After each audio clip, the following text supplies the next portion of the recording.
Now, for some of you, you've just been coming to our church for several weeks or several months, or maybe less than a year, and you kind of know the Be Rich story in terms of what you've heard here. But we want you to know and hear the whole story, and specifically, we want you to know the impact that you made this year through Be Rich. So this is Be Rich.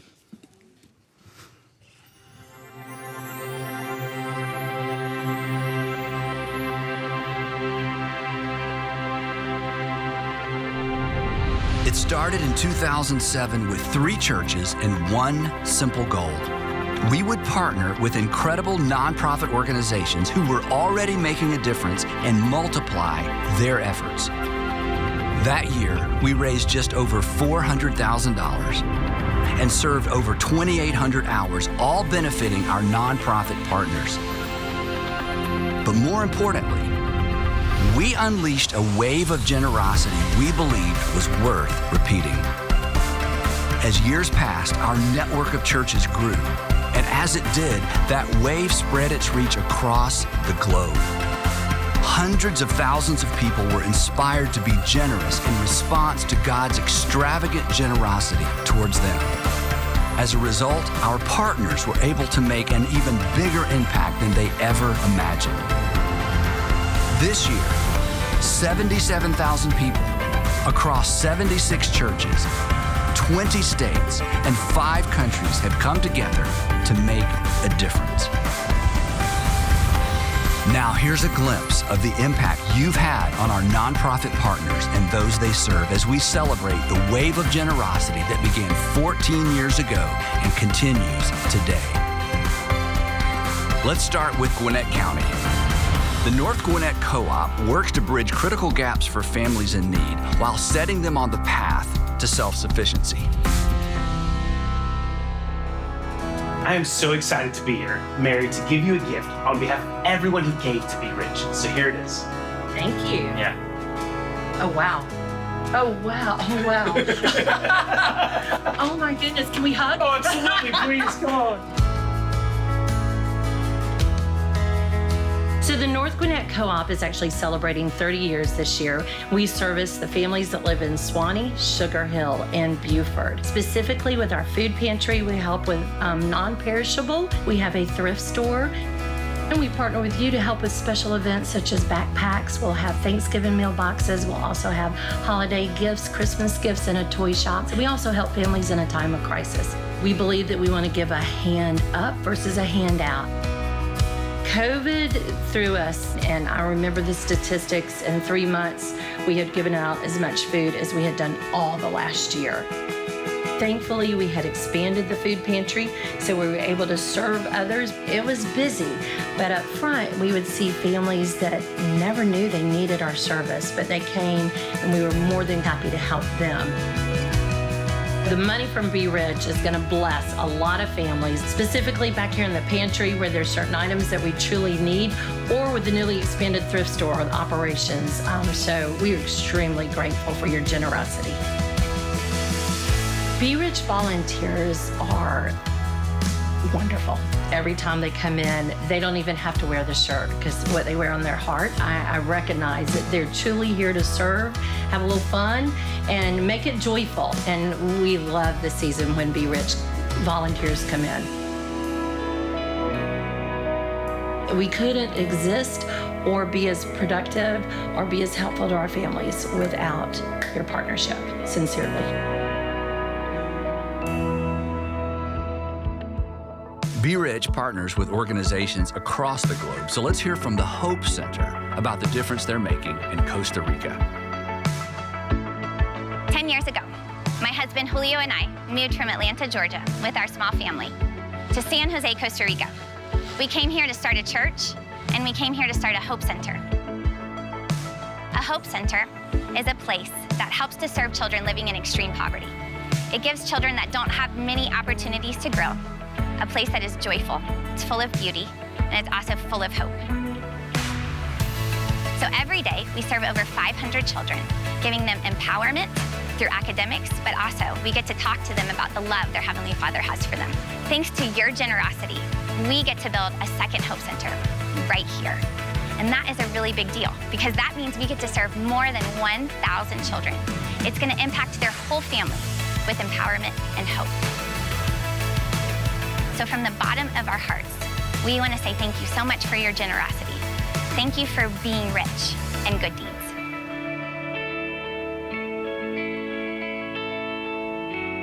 Now let's head to the Atlanta Mission, one of the first organizations to partner with Be Rich.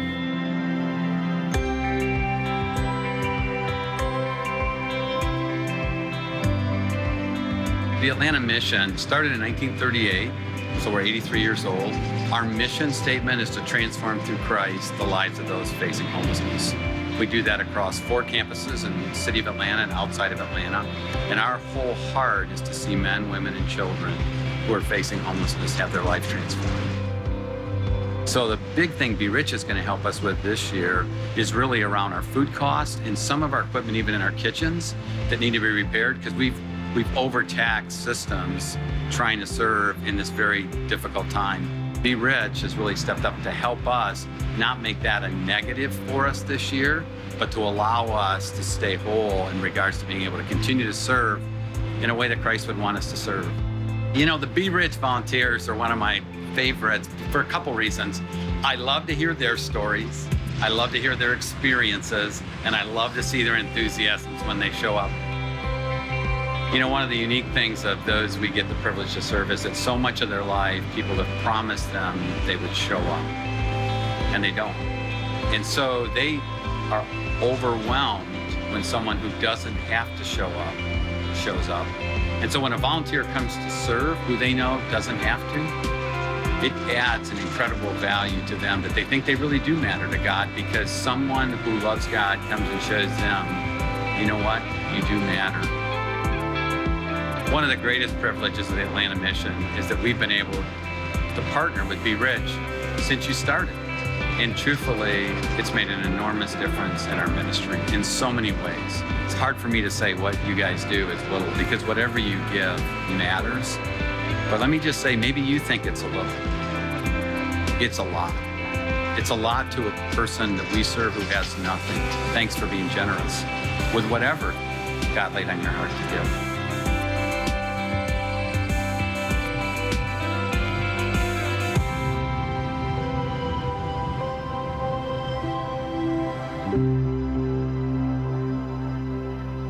And finally, let's hear from Our Daughters International. Since 2009, they have rescued over 10,000 girls from human trafficking.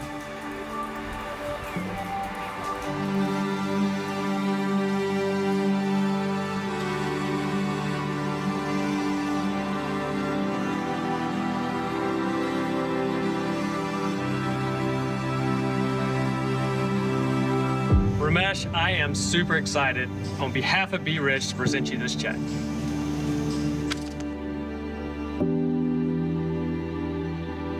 Friends, with Be Rich's help, we have been able to rescue thousands of daughters' lives. We have been able to save hundreds of those daughters from being taken away from the countries of Nepal. And now, not only been physically rescued, they've been spiritually been saved as a matter. So these daughters, without the Be Rich campaign's help, we would not be able to do that. One of the biggest cause of the human trafficking is poverty.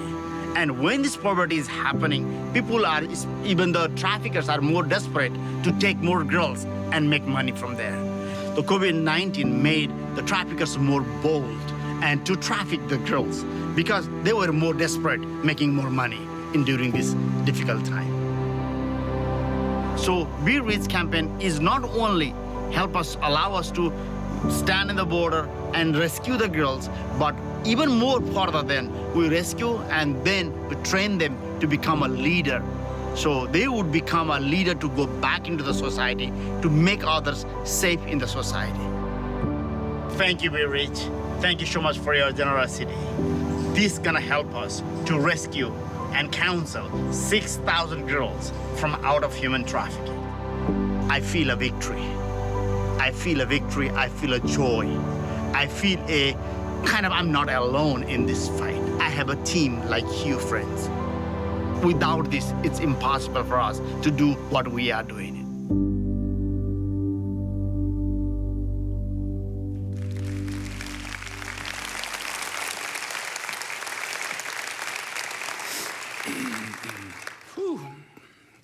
According to Jesus, and when he said this originally, the people in his original audience had no idea the magnitude of this. He was looking way into the future. I guess he was looking at us. And he says in that, we call it the Sermon on the Mount, he looks at this very disenfranchised, confused, oppressed group of people who had some interest in following him, and he said, "You are the light of the world." And they thought, "No, we're not. We're not the light of anything." Little did they know that little spark of 2,000 years ago would ignite a fire that really would create a light in a very dark world, and the world will always be dark, and according to Jesus, there will always be a light. And if he's correct, and I always think Jesus is correct, I mean, if you predict your own death and resurrection and pull it off, you just go with whatever he says, right? We say that all the time. And he said that you are the light of the world. And there's a sense in which be rich is how we, in the words of Jesus, let our light shine before others that they might see our good deeds and not glorify us and not say, wow, what a great church and what nice, generous people, but they would see our good deeds and ultimately look up and glorify or look up and connect with and understand that there really is a Father in heaven.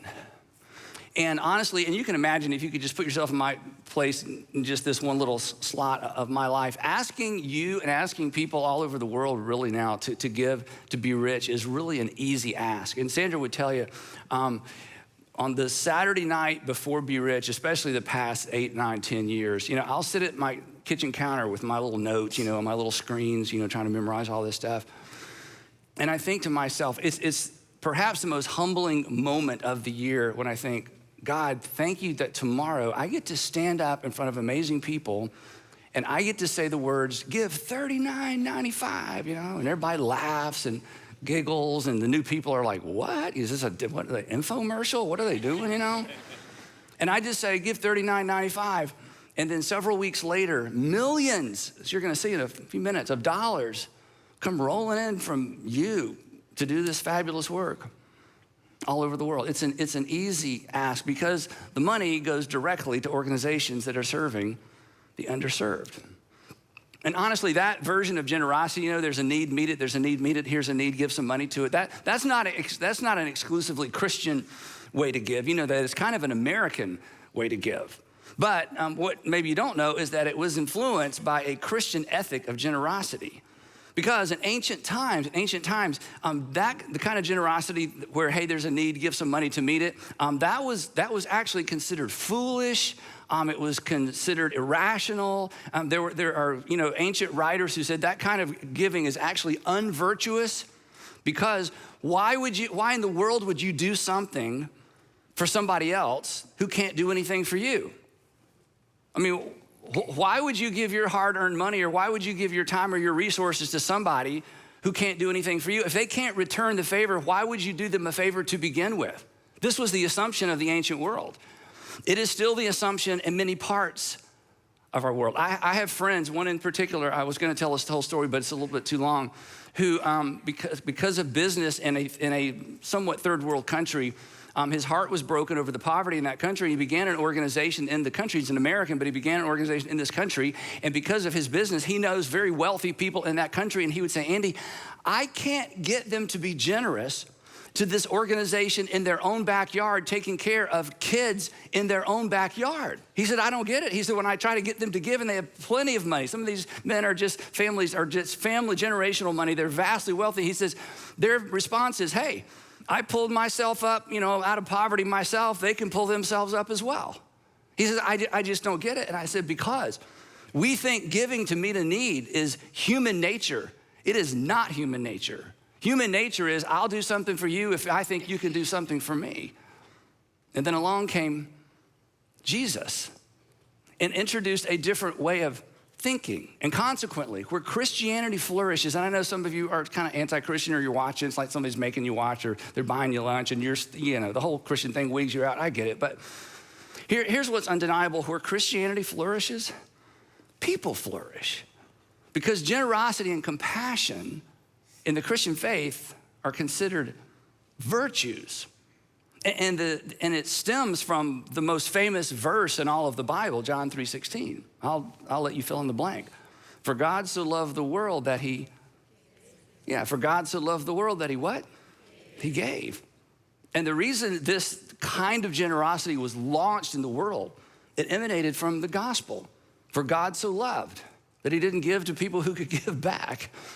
God so loved the world, he gave to people who were incapable of giving back. And then he says to us, I want you to do for others what I've done for you, but I want you to do it in a way that they can see your good works and go, wow.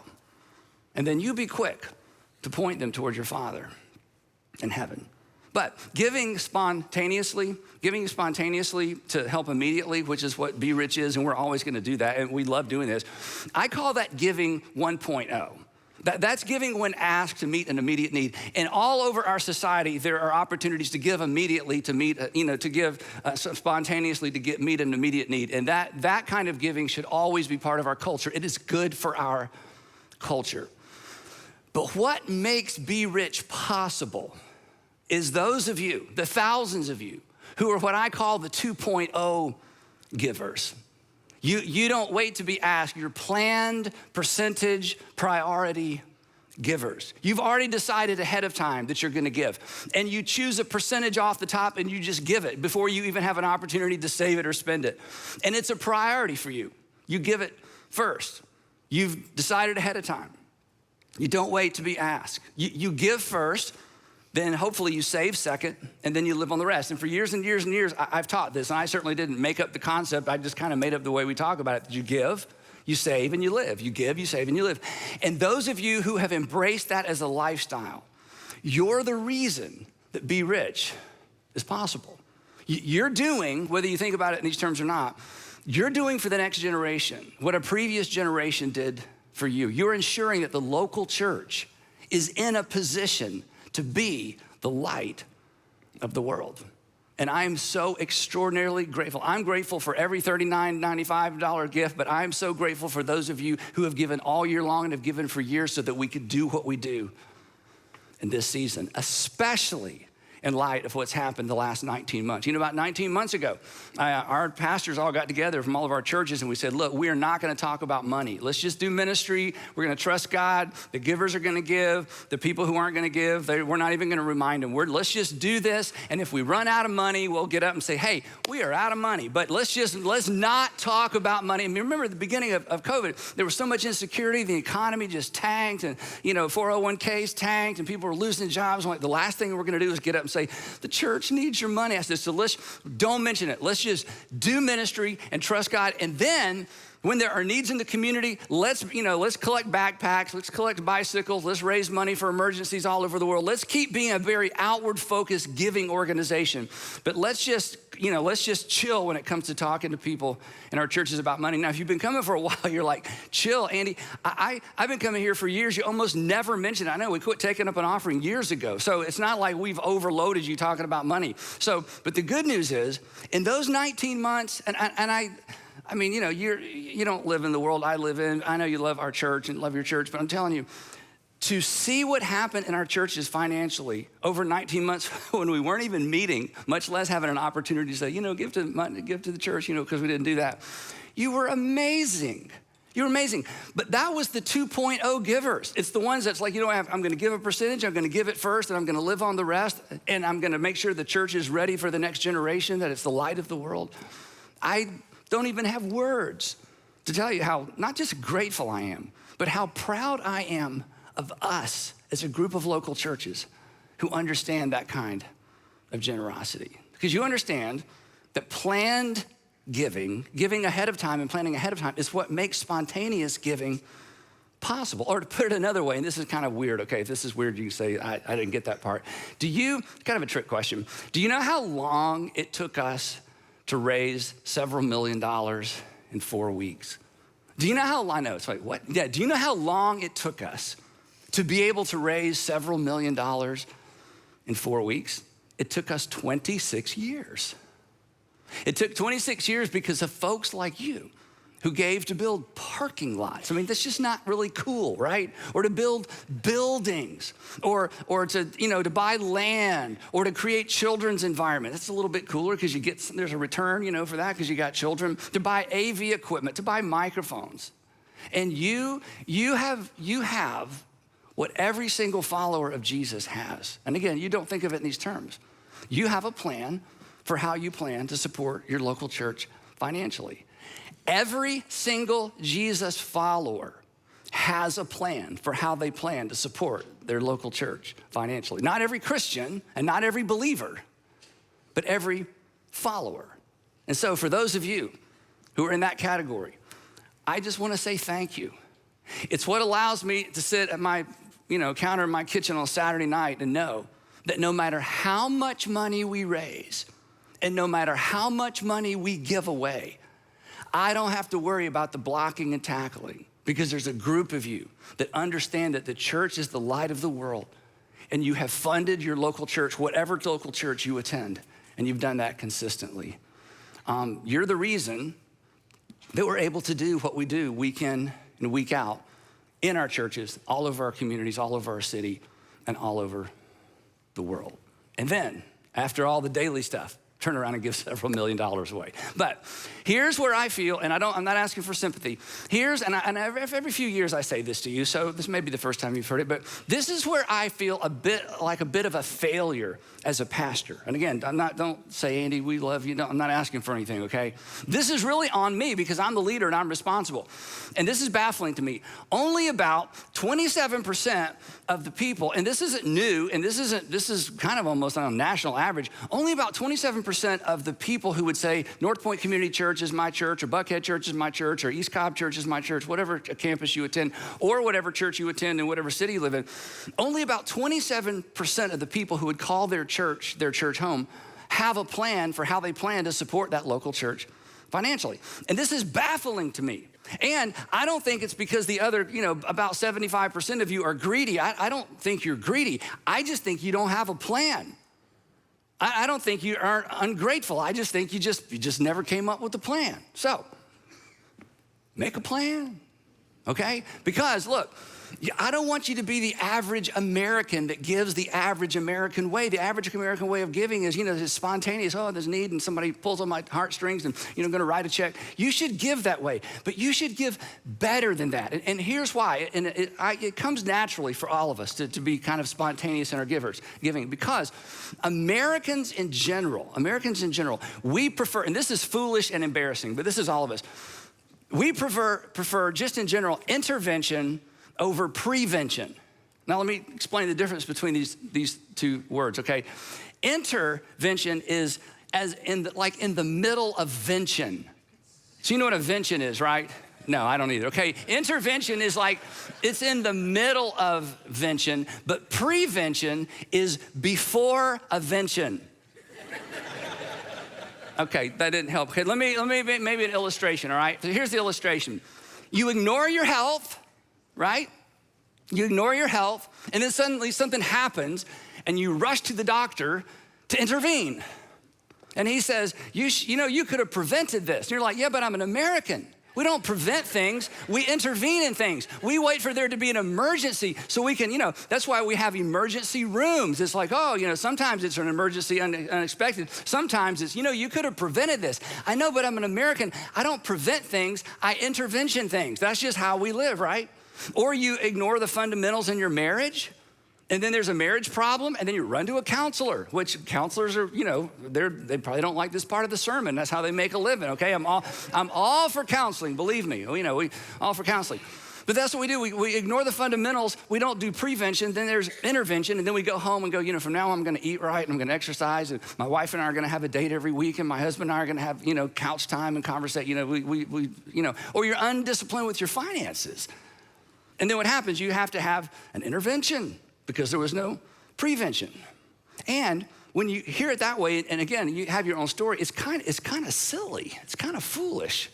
And on the back side of it, it's like, yeah, I really wish I had been eating better. I wish I'd been exercising. I wish I'd spent more time with my kids. I could have prevented what's going on right now between me and my kids. Looking back, it's like we're all for prevention.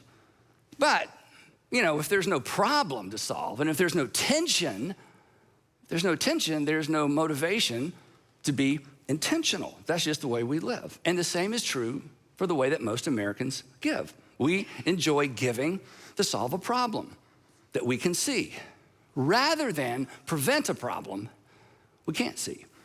And both kinds of giving are necessary, and we should all be involved in both kinds of giving. But which is better? Let me go back to your health thing.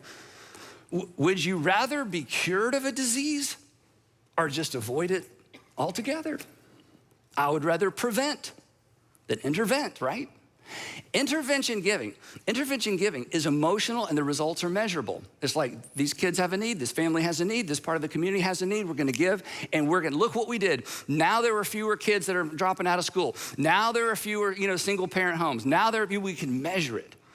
But prevention giving is neither emotional or measurable, but it is superior. And when I say it's not measurable, you can't measure the results of a problem that never materialized to begin with. So planned giving, that's my point, to an outward-facing church is preventative. And those of you who are 2.0 givers to this church or any church, you are preventing things that will never be measured because they will never happen in the first place. And it's not emotional, you don't have to be asked, and it's not measurable. But at the end of the day, it's superior. Prevention giving to when I say an outward-facing church, I mean a church that is doing stuff in the community, doing stuff for families, doing stuff for kids who don't just care about spiritual internal things, but external things as well. It prevents divorce. It prevents poverty. It prevents drug abuse. It intersects with people before alcohol becomes something they're abusing. It prevents child abuse. Or to get really specific for just a moment, we have an organization within our organization called Fostering Together, where many of you are fostering kids and adopting out of foster care. In terms of intervention, here's the thing. I can tell you exactly how many children you're fostering and adopting out of foster care. I can measure that because it's intervention. You're just jumping in and helping these kids. But when it comes to prevention, I cannot tell you how many kids weren't removed from their families to begin with because of your ministry and your generosity to an outward-facing church. I can't tell you how many high school students won't get their lives hung up on illegal or prescription drugs because of the influence of Inside Out. I can't tell you how many high school students won't drink and drive because of the influence of a small group leader at Inside Out. I can't tell you how many kids won't drop out of high school because of the intervention, because of the prevention rather, of the relationship with an Inside Out small group leader.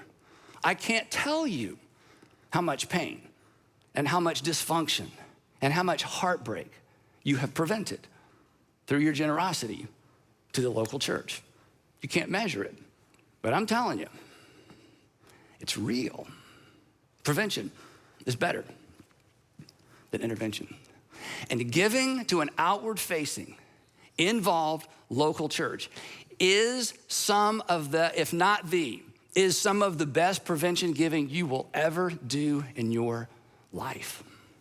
So in a minute, as we celebrate what you have done through Be Rich this year, which is mind-boggling.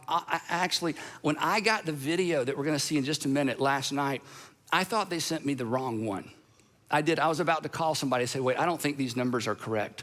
I'll just leave it at that. But here's what I want you to think about before we look at that.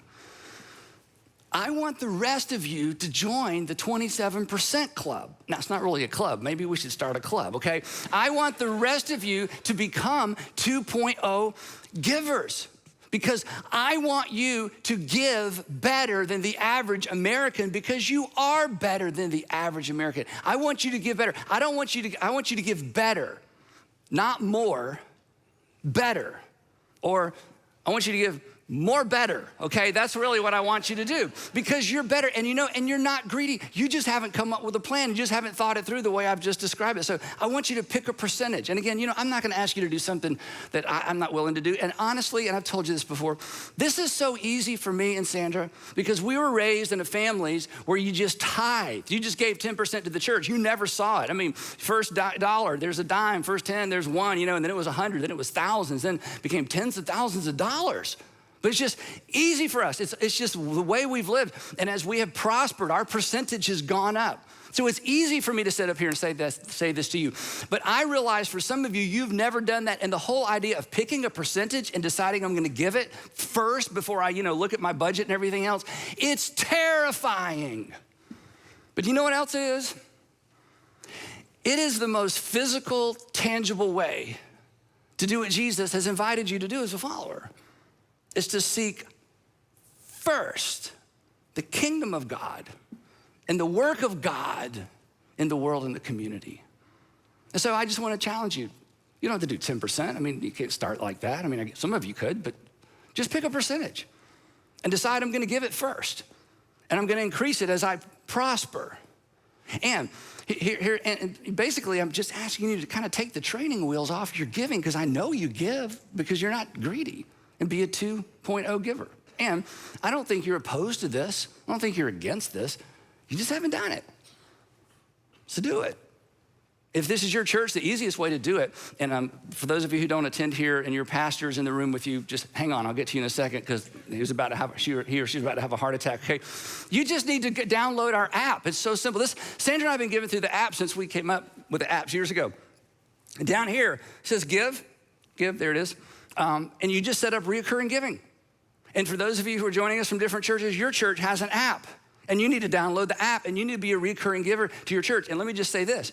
If you don't attend church anywhere, but you're a Jesus follower, you need to locate or find a church in your community that's doing great things. And you need to give every single month to the local church, whether you attend that church or not. And I want to tell you should send a letter to the pastor and say, dear so-and-so, I'm not ever coming to your church, or I don't attend your church, or I can't attend church, or whatever. But your church is doing great things in the community. And I want to be a part of what you're doing because every Jesus follower is someone who supports the local church financially. And you may have been a Christian for a long time. I'm just saying, I want you to follow Jesus. This isn't about the church needs your money because of the incredible people you're surrounded by. We went through 2020, didn't even meet, and we made it fine financially. I want you to be that kind of giver. So just go to the app and just set up recurring giving. And again, for those of you who don't attend here, that's okay. To say it in the most crass, awkward way imaginable, don't procrastinate, automate. I know that was terrible, but I just thought it was kind of cute. Anyway, okay. Now, here's the last thing, and then we're gonna look at this cool video. Here's the last thing. If you don't trust me, or you don't trust us, or you're like, I see what you're doing there, I know because you're smart, you've got me all figured out. Then just look, then find a place that you trust and find a church that you trust and give there. But don't miss this opportunity to be a part of what God is up to in your community and in your city and in the world. And I'll make you this promise. You will never miss money that you give away to a good cause. Isn't that right, Hal? You will, I'm telling you, you'll miss money you bought shoes with. Sorry, ladies, you'll miss money that you bought stupid gadgets with. Guys, you got a drawer full of gadgets. You don't even know what they are anymore, but it was so cool, $39.95, 4 easy payments. You bought that thing, it never worked anyway. It was too cheap to send back. You will miss money you waste. You will miss money that you misinvest. You will never miss the money that you give that enhances and helps somebody do something great in the world. And here's really the last thing. If you don't do this, let me tell you what's gonna happen, okay? If you don't do what I've asked you to do, here's what's gonna happen. We're gonna be here for you and your family 24/7. Because we're the church. And our Heavenly Father, through His Son, made it very evident that He is here for you, not to get something from you. He's here for you 24/7. And as His hands and His feet, that's what we're gonna do. I just don't want you to miss out on the opportunity of a lifetime to partner with others to do together what none of us would ever be able to do on our own. So, to those of you that you're about to see, to those of you who gave to Be Rich and made Be Rich successful, thank you. To those of you who gave to make Be Rich possible, thank you. And on behalf of the tens of thousands of men and women and children who have been impacted by your generosity, people you'll never meet and places you'll never visit, I just want to say thank you. And just how generous were you with your time and your resources? You were this generous.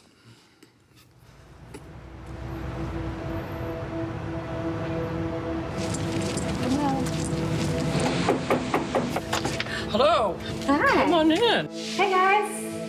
How's it going? On behalf of the generosity from everybody who gave to Be Rich, we just love to present this to you guys.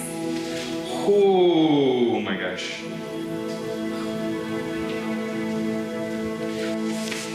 Thank you. I mean, that really, really serves our mission. It's what we're here to do. So, thank you. Every year, here's what we do. We're gonna give, and we're gonna serve, and we're gonna love in Jesus' name. So let's do what we can do, and let's do what we can do now, and let's do what we can do together. Hey everybody, on behalf of your generosity through Be Rich, we're here at Furniture Bank. We are here at Forsyth County Schools Board of Education. Today we're out at Eagle Ranch, right outside Goshen Valley Therapeutic Services. And I'm at the North Gwinnett Co-op. And I'm standing here in front of the offices of Honduras Outreach International. Hey amigos, ¿cómo están? Estamos aquí afuera del Centro Vida en Saltillo. I'm outside of Backpack Buddies. Ebenezer Aboriginal Corporation. Food for Kids, Otwell Middle School. Wellspring Living. Virtuous Women Life Academy. Love in Action Ministries. Lakeside High School. KIPP Woodson Park Academy. The Real Life Center. I am standing outside the crew. We're outside Operation Lunchbox today. We're gonna go surprise it thanks to your generosity. Here we go. All we need is an open road and a chance to see a never-ending world that's beautiful.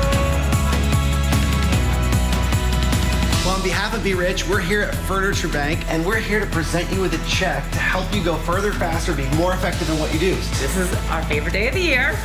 Wow. Thank you very much. Talayla, y'all work so hard here at Homestretch to get people back on their feet that all the people that gave through Be Rich have a gift for you. So once you go ahead and open that up. Hurry up. Oh my gosh. Oh my goodness. I can't believe it. This is wonderful. This is really going to change lives. Let's open this right now. Thank you guys. Ooh, so excited. So we wanted to cover all the meals for the rest of the year for all 700 students every weekend. Thank you from Southside Church and all the Be Rich folks. Yep. Can I give you a kiss? You can give me a kiss all you want. And because of your generosity, we have a gift for them. Thank you so much. That's the envelope. I gotta get happy. Praise God. Praise God. Oh my gosh. Oh my goodness. Oh my gosh. Oh my goodness. Oh my goodness. The impact is like far greater than I could ever explain. Truly is touching the lives of, 730 kids. It's not just that you give us money, or it's not just that you give us some items, right? Or just volunteer. It's that you come with the whole package, right? You understand that we need volunteers and manpower, but we also need funding to make our work happen. The number one reason why we got to serve is because the need is great and somebody's got to do something about it. When you do service projects like this, it's really something that you're able to reflect on. Like, hey, God is using me as much as he's using other people, and he's changing both of our lives. Be Rich. Oh, look at that. Well, you certainly weren't expecting that much, Daniel. Oh, wow. We really couldn't do what we do without the help and support of Be Rich. Generosity fuels change. You are the hands. You are the feet. You are giving your money to enable us to help the community in the best way that we can. And so many programs are really because of you, not because of us. We are so incredibly grateful and thankful for the way that you guys have trusted us to do what it is that we feel like God's called us to do at Backpack Buddy. So thank you so much. And you have just helped make it possible for us to be able to meet the needs of those that are struggling. We are just gobsmacked by your generosity. Collectively, we're all doing this together. So the little bit that you think may be small is very generous, and we're so grateful. Our people are going to have comfortable chairs to sit in when they come in for devotion. The awful floor downstairs is going to be replaced. Homeless people will have a way to come in and take a shower. So that's very meaningful to us, and we cannot express our gratefulness. We would miss you if you weren't here. Here we go. All we need is an open road and a chance to see a never-ending world that's beautiful. Here we go. With the sunlight on our skin, it's a brand new day, it's ours to take and we will let it in. This is where the adventure begins. We love Be Rich!